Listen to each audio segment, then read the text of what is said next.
Tipplers, kasama yung isa. Tingnan natin kung makakasabay yung isa. Ayan o, makikita nyo yung epekto ng tippler sa mga kalapati natin. Mapapalaban to isa na to dahil sinasabayan niya tippler. Siya racing. Racing versus tippler. Toldok ko. Grabe taas. Toldok na lang sa ere, no? Hindi mo makita. Siya si Idol Madla, nakakahanga. May mga hawak, gandang linyada. Ika'y inspirasyon kung bakit hanggang ngayon ako'y palaging kumakarera. Yung mga kayo sinasabi niya, lumipad na yung itim. Nakakatulog na ako. Hindi lumipad yung isa. Saan sila nagpunta? Ito yung isa, bumababa na. Ito na naman siya, oh. Pangalawang besan niyang ginawa to talaga. Na talaga to, pandakma talaga to. Yan, bumaba na naman siya dun. Hindi na lang ulit natin. Kabait naman to eh. Maamo lang. Itim. Hanapin natin mamaya. Yan, makita na isa. Yun yung itim, oh. Saka yung checkered, lumilipad silang dalawa. Nako, yung itim, delikado, oh. Di makababa. Yan yung isa, yung itim. Yan. Lalanding na. Kung alam naman nila yung bababaan nila eh. Ayun yung itim, bumagsak. Yan. Uy, dumapo sa bintana. Like Spider-Man sa bintana sa itim. Ayun yung isa, lumilipad pa. Itim, ito na.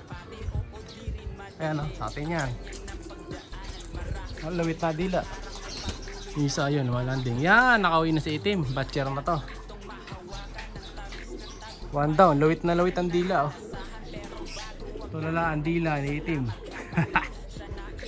At least, sanay ka na tol. Nandun na yata yung dalawa sa taas. To, yun. Walanding. Tulakan natin ito mamaya pagka pumesto. Check natin kung nasan yung dalawa. Ayun, yung isang checkered. Sa puno. Oh, ayan, duwa po sa puno. Akasya. Yung pa isa. Ayan yung isa. Uy! Ayan na isa. Yung ano to, yung lalaki. Yung nandito sa puno na to, yung lalaki. Ayan o. Ito yung mga dinadagit ng mga bata, yung mga ganito eh. Ayan, mga napupunta sa puno. Ayan, tatawagin. Ano ito mga kawitok, kita niya yung loop dito sa atin eh. Sakasanay na to. Yan din yung kanina, yung nandun sa dream loop, yung nasa taas. Yung nasa likod ng dream loop kanina. Makakabalik yan. So tulak na natin sila pagbalik nito, pagsabay-sabay. Para isang tulak lang. Para makainom na rin. Uhaw na oh. Ito yung checkered mga kalapatid. So uhaw na to eh. Tara, pasok na. Yan. Ito yung isa oh, success, nakapasok na. Tapos iinom na. Kaya lang pupunta sa tubig to na uuhaw eh, oh, di ba? At least nakainom na siya ngayon. So yung itim na lang, saka yung si gutter. Si gutter, nagpapahinga pa dun sa kabila yun.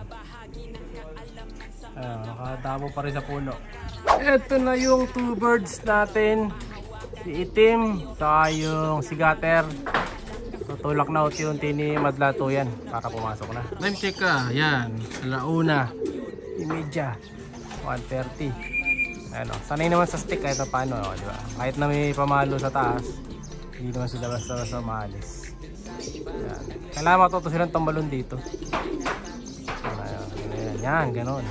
Tapos pupuntahan natin yan hanggang makarating dito sa harapan. Yung isa, graduate na.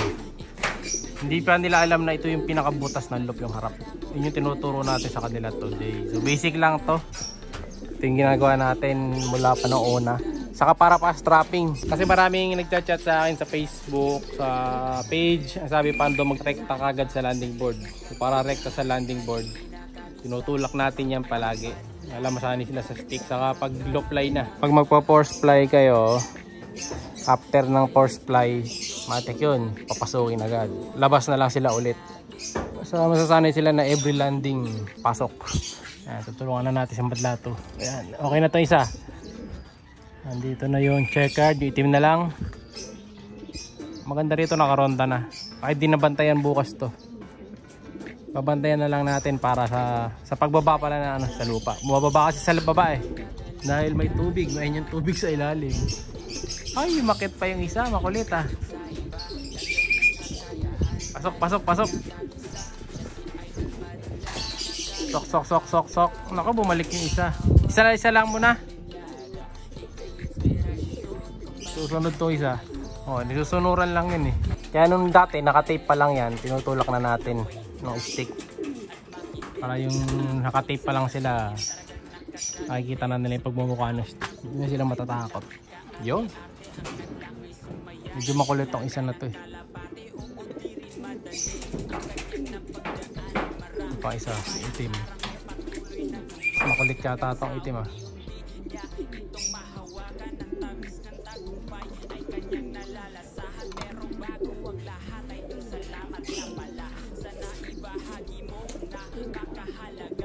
Unahin ko na to. Okay, pasok mo na isa. O, graduate ka na tol. Oh, yan. Tapat sa butas. Istigin na natin yung okay, pasok na. Last one. Itim na lang. Kala ko Ramonda pa we. Yan, last one. Pasok, pasok, pasok.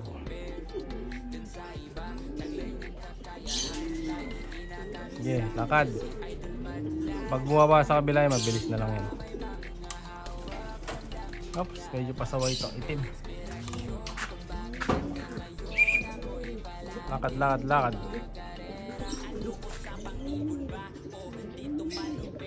Ayan. Ay, papasok na siya. Oops, sara na natin.